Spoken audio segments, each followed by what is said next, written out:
Halo, apa kabar? Assalamualaikum warahmatullahi wabarakatuh. Senang sekali saya Rusmin Arif bisa kembali menjumpai Anda semua di hari Jumat ya. Hari ini Jumat tanggal 8 Agustus 2025. Jadi mudah-mudahan ini menjadi Jumat yang barokah ya. Tetapi saya kira kalau Anda menghitung hari ini dikaitkan dengan relawan pendukung diehard dari mantan Presiden Joko Widodo, Sylvester Matutina, pasti hari Jumat ini menjadi hari Jumat yang tidak menyenangkan karena sampai hari ini berarti sudah 5 hari setelah Sylvester dipanggil oleh Kejaksaan Agung untuk dieksekusi dan dijebloskan ke penjara. Tapi sampai sekarang ini belum ada kabar beritanya. Dia seperti menghilang di telan bumi dan tidak lagi nongol di televisi atau media sosial, dan Kejaksaan Agung juga nggak ada statement yang gagah seperti sekarang atau langkah-langkah konkret misalnya dengan cara memanggil paksa gitu. Tidak ada pernyataan dari Kejaksaan Agung yang sebelumnya dengan gagah menyatakan karena kasus ini atau perkara ini sudah inkrah berkekuatan hukum tetap maka harus segera dieksekusi, dan bila tidak itu maka akan dilakukan pemanggilan paksa. Soal ini membuat banyak kalangan mempertanyakan dan bahkan ini marah ngamuk ya, karena Kejaksaan Agung kok seakan tak berdaya atau malah hanya pura-pura sok keras tapi sesungguhnya malah ikut melindungi Sylvester Matutina. Kecurigaan semacam itu bukan hanya datang dari netizen biasa ya, karena sekarang kalau kita nyebut netizen itu jangan dianggap hanya netizen alay, tapi banyak sekali tokoh juga yang sekarang menjadi netizen dan aktif di media sosial. Salah satunya misalnya mantan Menko Polhukam Mahfud MD. Dan ini nggak main-main karena Mahfud MD menduga pasti ada yang melindungi Sylvester. Mengapa sampai sekarang dia belum dijebloskan ke penjara? Siapa yang melindungi? Nah, ini kalau dugaannya Mahfud MD setidaknya itu adalah kejaksaan. Yang pasti ada melindungi. Sekurang-kurangnya saya katakan yang melindungi adalah kejaksaan. Karena kejaksaan kan harus mengeksekusi dan tahu itu kata dia. Kata Mahfud ya, ini ketika berbicara di Kompas TV.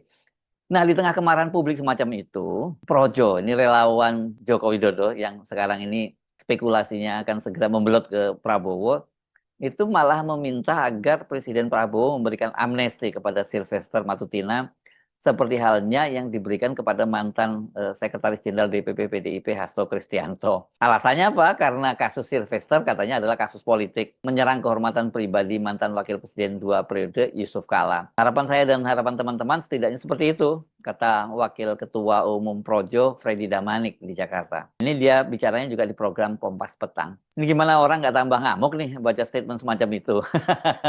Ya, nggak segera ditangkap, tapi kemudian tiba-tiba dapat amnesti. Wah, saya nggak bisa membayangkan apa yang terjadi. Tapi apakah mungkin ya Sylvester itu juga diberi amnesti seperti lebih dari 1.000 napi yang diberi amnesti oleh Presiden Prabowo ini sebagai rangkaian memperingati Hari Ulang Tahun Kemerdekaan RI ke-80 yang akan diselenggarakan 17 Agustus nanti? Secara teknis sangat mungkin ya diberikan amnesti karena Menteri Imigrasi dan Pemasyarakatan Agus Andrianto menyatakan mereka tengah mengajukan daftar usulan pemberian amnesti. Ini berarti amnesti tahap kedua ke presiden atau amnesti gelombang kedua setelah sebelumnya berapa ya? 1.170-an lebih diberikan amnesti termasuk tahanan politik dari Aceh, dari Papua maksud saya.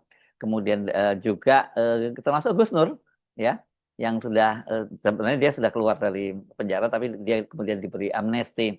Jadi lawan-lawan Jokowi banyak juga yang menghina Jokowi itu di media sosial juga sudah diberi amnesti.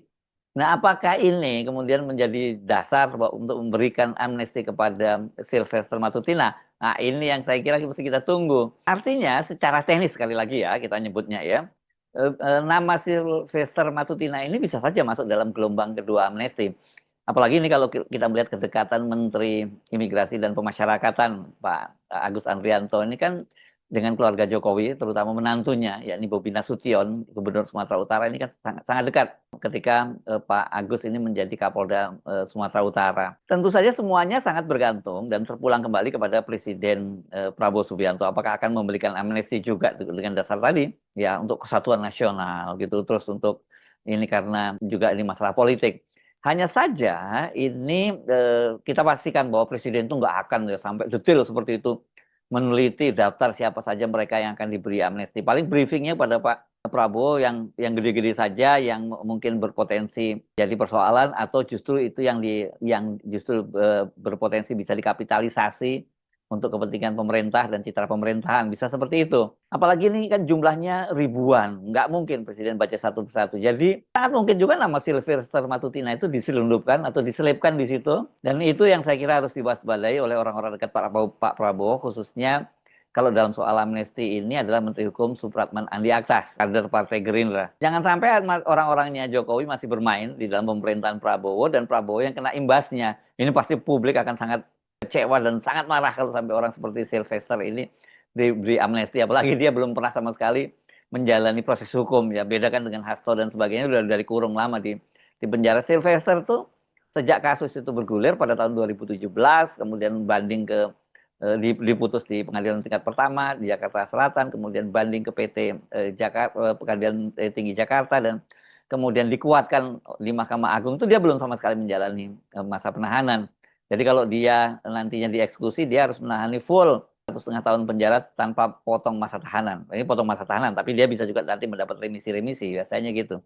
Kasus Sylvester Matutina saat ini benar-benar menyedot perhatian publik dan dijadikan indikator jauh mana Jokowi masih bisa terus cawe-cawe dan menunjukkan kesaktiannya. Sylvester ini adalah bagian kecil nih yang tersisa nih, sisa Laskar Panjang yang masih mendukung Jokowi dan masih terus bertahan dan bahkan berada di garda depan membela Jokowi. Dia ini tidak hanya tampil berdebat di depan kamera televisi dan media sosial, namun dia juga tidak segan menggunakan kekerasan, melakukan intimidasi terhadap lawan-lawan politiknya Jokowi maupun lawan debatnya yang dianggap merugikan Jokowi. Kasus Solo misalnya yang pernah kita bahas juga, bagaimana dia mengintimidasi seorang pengunjuk rasa di dekat rumah Joko Widodo. Kemudian kasus yang saya kira yang paling geger adalah ketika dia mengintimidasi Bung Rocky Gerung dalam sebuah acara live di iNews TV, dan pada waktu itu dia hampir baku hantam dengan politisi PDIP Ciko Hakim yang membela Rocky Gerung. Bahkan dia juga nggak segan-segan menyerang secara personal orang-orang yang dianggap merugikan kepentingan Jokowi dan dinastinya. Misalnya pada mantan Danjen Kopassus, Mayor Jenderal TNI Purnawirawan Sunarko, yang secara tegas bersama dengan para purnawirawan kan menyerukan pemakzulan Gibran. Dia menghina secara personal, dan ini yang kemudian mengundang kemarahan banyak sekali dari personal TNI, terutama pensiunan dan juga dari kombatan GAM, ya, Gerakan Aceh Merdeka.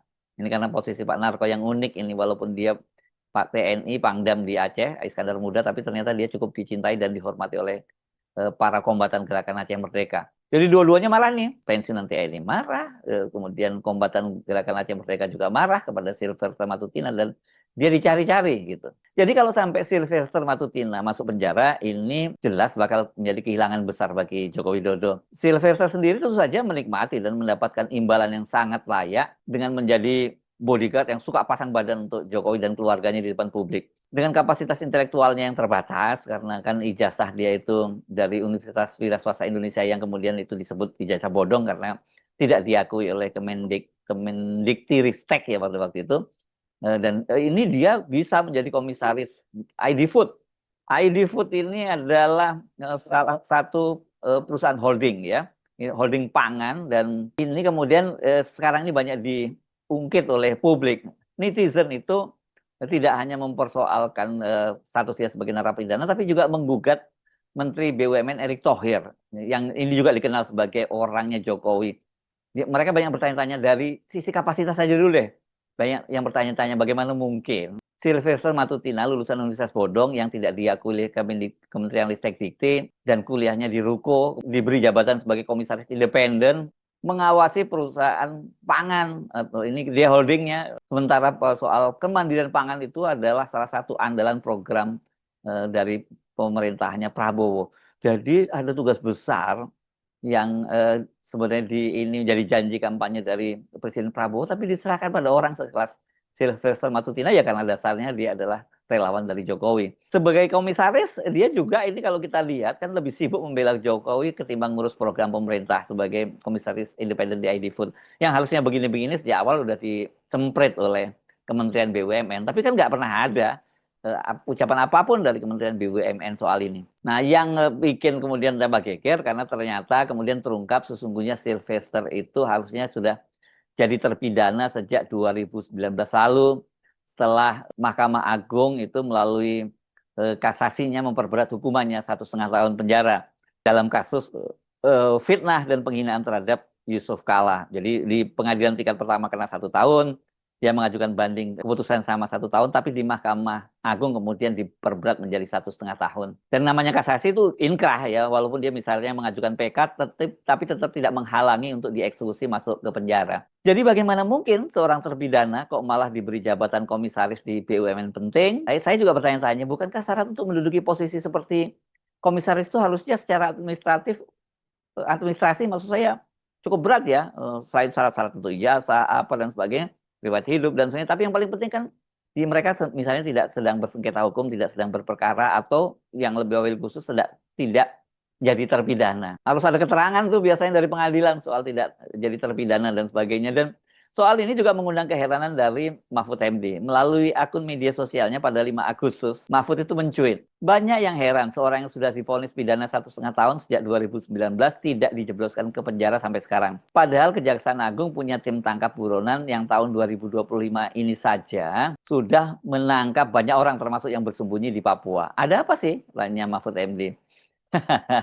Jadi sekarang ini tugas pemerintahan Prabowo ya untuk menunjukkan bahwa Jokowi masih nggak bisa lagi atur-atur pemerintah dan penegakan hukum itu betul-betul dilakukan tanpa tebang pilih seperti yang ditunjukkan oleh Pak Prabowo melalui proses abolisi dan amnesti. Setidaknya menurut saya ada 2 hal atau bahkan 3 hal lah ya. Yang pertama itu tangkap dan jebloskan ke penjara Sylvester Matutina. Semakin lama Sylvester tidak ditangkap, kredibilitas pemerintahan Prabowo jadi pertaruhannya. Yang kedua, pecat Sylvester sebagai komisaris Food ID dan dia harus mengembalikan gaji dan fasilitas yang sudah terlanjur dia terima. Karena kan dia ini tidak memenuhi syarat ya, ini bukan hanya kuah kapasiti maupun kuah kompetensi, tapi juga secara administrasi keabsahannya sebagai komisaris tapi menjadi napi itu kan mestinya batal demi hukum gitu ya. Yang ketiga ini tambahan saya kira. Jangan sampai Sylvester masuk daftar amnesti karena dia sendiri kan sampai sekarang sesungguhnya belum menjalani proses hukum. Kalau dia berkelit bahwa dia sudah menjalani proses hukum itu kan hanya omon-omon, apalagi dia menyatakan dia sudah minta maaf, sudah bertemu dengan Yusuf Kala katanya. Berapa kali katanya sebutnya? 3 kali ya kalau tidak salah ya. Nah, itu jadi tambahan dosa baru buat Sylvester karena keluarga Yusuf Kala, teman-teman Yusuf Kala, salah satunya mantan Menteri Hukum Hamid Awaludin itu menyatakan bahwa Sylvester ini berbohong karena dia tidak pernah bertemu dengan Yusuf Kala, apalagi kemudian Yusuf Kala meminta maaf gitu ya. Tapi kalau toh misalnya betul dia sudah meminta maaf kepada Yusuf Kala kan tidak meniadakan proses pidananya yang sudah inkrah ya. Beda kalau ini restoratif justice, ini kan prosesnya sebelum kasusnya bergulir di kepolisian dan kemudian masuk ke pengadilan. Yang ini sudah inkrah ya, jadi harus dijalani. Kasus ini terjadi tahun 2017, imbas Pilkada Jakarta. Pada waktu itu Yusuf Kala sebagai wakil presidennya Joko Widodo mendukung pasangan Anies dan Sandi. Sementara pada waktu itu kan Jokowi tidak menghendakinya, dia menginginkan agar Ahok Jarot yang memenangkan Pilkada, dan itu kemudian terjadi konflik, terjadi pembelahan, dan Sylvester Matutina itu berada dalam barisan ini yang ngompor-ngompori pembelahan itu. Ini setidaknya terlihat dari orasi dia yang mengecap Yusuf Kala. Ini orasinya berlangsung di Mabes Polri dan rupanya sekarang ini oleh para netizen video-video lama itu di-up kembali, diunggah kembali. Jadi jangan lagi kita terpancing Bapak Ibu, dan jangan kita dibenturkan dengan Presiden Jokowi. Akar permasalahan bangsa ini adalah ambisi politik Yusuf Kala.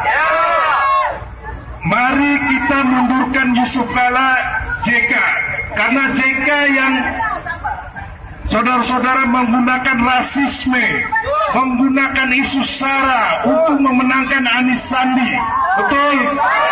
Dan untuk kepentingan Yusuf Kala 2019 dan untuk kepentingan korupsi keluarga Yusuf Kala. Jadi kalau Yusuf Kala bilang yang kaya orang Chinese dan orang Kristen itu adalah fitnah.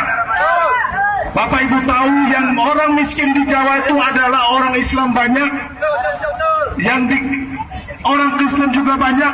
Di NTT yang miskin orang Kristen, yang miskin di Papua orang Kristen, yang miskin di Bali adalah orang Hindu. Jadi kenapa kita miskin? Kita miskin karena perbuatan orang-orang seperti Yusuf Kala. Mereka korupsi, mereka nepotisme, mereka hanya memperkaya keluarganya saja. Bapak lihat, Bapak Ibu lihat, Halim Kala kaya. Ketika kasus itu kemudian menimbulkan kehebohan, sebenarnya Yusuf Kala cuek aja. Dia merasa bahwa ya itu kalau ada orang yang menghina dia itu akan jadi pahala lah buat menambah pahala sama dia, mengurangi dosa dia begitu. Tapi rupanya berbeda. Ini para pendukung Yusuf Kala dari kampung halaman ini di mana ini? Dia di Bugis di Makassar sana itu merasa terhina ya. Ini beda ya, maksud saya orang Bugis di Makassar ya, bukan Bugis Makassar ini ya. Ini merasa terhina dan mendesak agar Yusuf Kala itu melaporkannya. Akhirnya keluarga Yusuf Kala memberikan surat kuasa kepada 100 pengacara pada waktu itu. Kemudian diproses di pengadilan, tadi yang saya sebutkan, kena 1 tahun di pengadilan tingkat pertama, 1 tahun di pengadilan banding, dan akhirnya 1,5 tahun divonis oleh Majelis Kasasi di Mahkamah Agung. Tapi sampai sekarang dia masih menghirup udara bebas dan malah berusaha mendapatkan amnesti. Jadi ada dasar apa?